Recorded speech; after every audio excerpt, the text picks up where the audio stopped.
Good morning mga boss! Have you heard about cronuts? Naku, matagal na talaga ako nagtataka kung bakit ba pinipilahan itong pagkain na ito. Kaya naman this morning, malalaman natin kung paano ba ito ginagawa. Nakikita nyo ba itong building na asa likuran ko? Dito lang naman unang nagtayo ang Liberty Bakery na sikat dito sa Tondo. Halika, let's go! Para po sa inyo, ano po bang importansya ng tinapay sa ating buhay? Ang tinapay ay isa sa mga nagbibigay ng lakas sa atin. No? So this is part of our major intake of calories, yung carbohydrates. So we should eat a lot of bread because it's also high in fiber. So in the Filipino diet, bread has been part of life since the Spanish times. That's why pandesal, in a long time, it's been part of our life.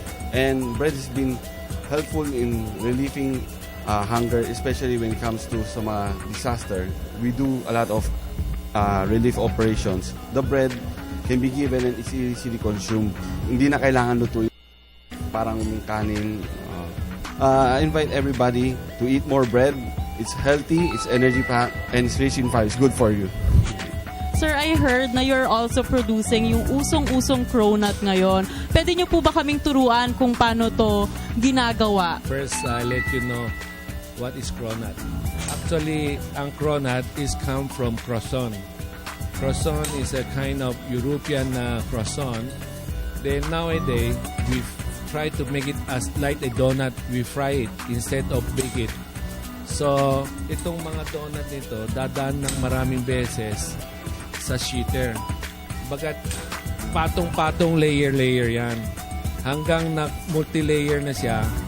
And then you cut it into like a donut, may cutter. Then from there, you're going to fry it like the donut. Then it come out like this na may layer sa loob. So, What's the feeling na sa gitna? Ano-ano naman po ba yung mga flavors ang meron kayo dito? Actually, lahat ng gusto mong flavor, chocolate, we can put almond, we can also put some other butter, cream, even cream cheese, strawberry, anything you want to add in. The important things is the dough itself.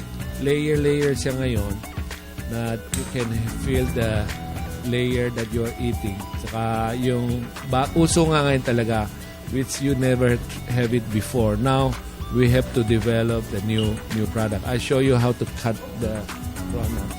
You cut it into donut. Yung multi-layer, after frying it, expand and you see the layer. After like this, you can see the different layer inside. Ito like this one. Makita mo naman yung layer niya.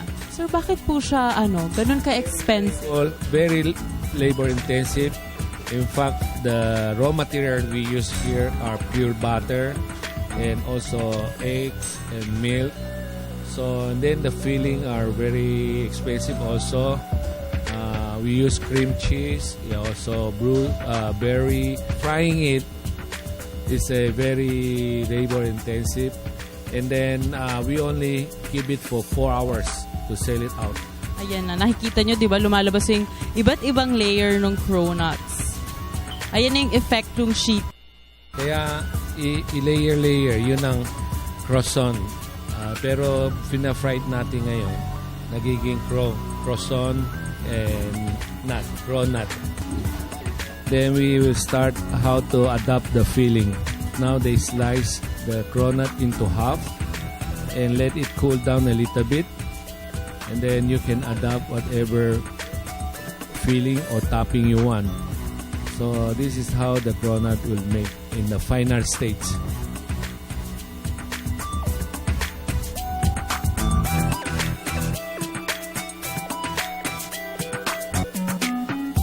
Ang sarap. First time ko makatikim ng cronut. Ngayon, alam ko na kung ano yung kinakabaliwan nila. Nako, JC, alam ko favorite breakfast mo tong cronut. Nako, kaya ikaw at kayo dyan, mga viewers, kung gusto nyo nang makatikim ng masarap na cronuts, hanapin lang si Mr. Henry. At ito po ulit si Carlo Paderna for One Life.